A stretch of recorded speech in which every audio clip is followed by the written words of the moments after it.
What's going on, my Legacy Smitties? It is Patrick here, bringing you a video. This is my third video on here, and I'm pretty excited because today we're going to be talking all about rape training. Because you know what? Black Ops 2 came out just a couple weeks ago, and you know what? Maybe you're having some troubles rape training. You know, it's not the easiest thing to do, and I mean, some people like to say I'm a zombie expert. I'm not really. I'm probably better than the average person, but I do know a few tricks and tips about rape training, or kiting if you would prefer a, I guess, politer name. So essentially what rape training or kiting is basically it's just running away from the zombies, getting into an open spot, and shooting them. Now, the hard part about it is running away from them, because you'll see sometimes you get trapped in corners, and sometimes, you know, a zombie runs into a little choke point and you get caught. And really, the thing that differentiates you from a good trainer to a bad trainer is it's a really just a small, you know, subtle difference. Like there's just a little like tiny movement that you could have made better or worse, that just it comes with experience, but it's very subtle, and it doesn't look like a big thing, because when you watch people kite, you know, it looks really easy and you're like, wow, this guy's just, you know, moving through these zombies. But when you do it, it's just, you know, there's just little things that you got to do, and you got to be aware of how the zombies move and come at you in sort of a way that will, you know, kind of help you manipulate their movement. The first thing that we should look at is how not to rape train. So here is going to be a clip from town where I absolutely fail.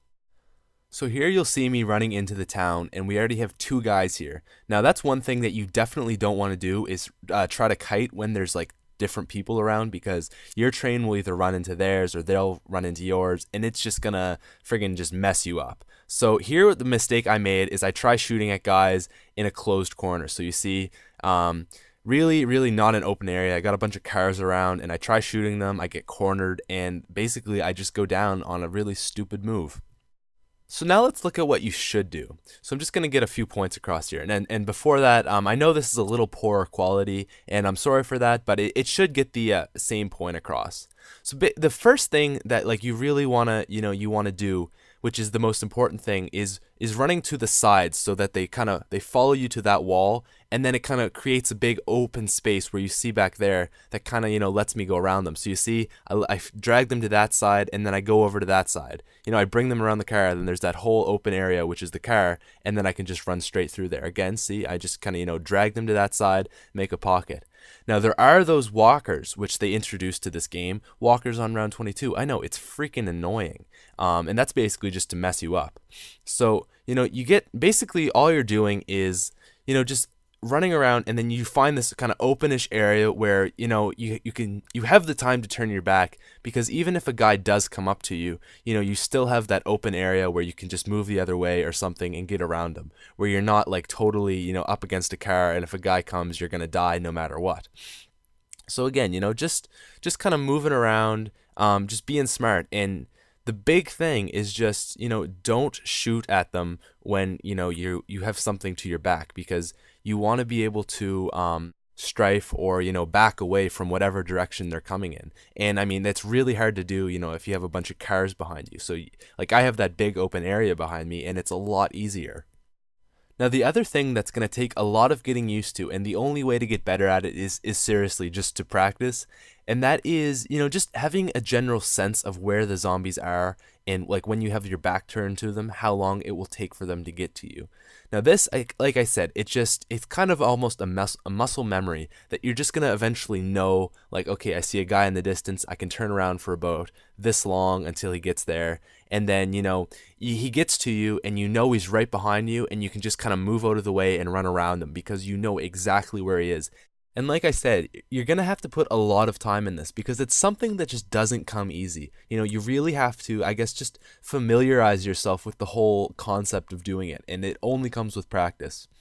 Now, another good tip that will get you into that whole sense of learning it without, you know, downing yourself because maybe you're not good, is go to the diner and put the zombie shield on your back. So that's going to, you know, protect yourself from your back, and it's going to kind of familiarize with yourself, you know, how long it exactly takes for that zombie to get there, and, you know, you won't go down because of it. And, you know, you hear that they're hitting you because it makes a loud noise, but you're not actually going down, and it'll just give you easy experience, which is, you know, at least easier than just doing it without the shield.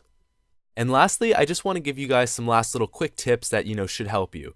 So the first thing is Juggernog's a necessity. If you don't have Juggernog, it's just not going to be a fun time. It's going to be really, really difficult, and you need Juggernog. Stamina Up also helps, sprinting out of those tight situations. I always buy Stamina Up, and I would recommend buying Speed Cola. Those are the 3 perks you need. The 4th one, it doesn't really matter what you get. Those are the 3 ones you want. Speed Cola is going to help you, reloading in those hairy situations where there's a zombies, a bunch are right in front of you, and you just need to reload quick, fire them, and, avoid your train that's coming to the back of you.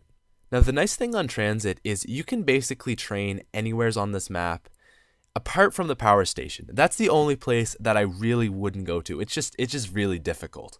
But apart from that, everywhere else is good. You can do it at the diner, farm, wherever.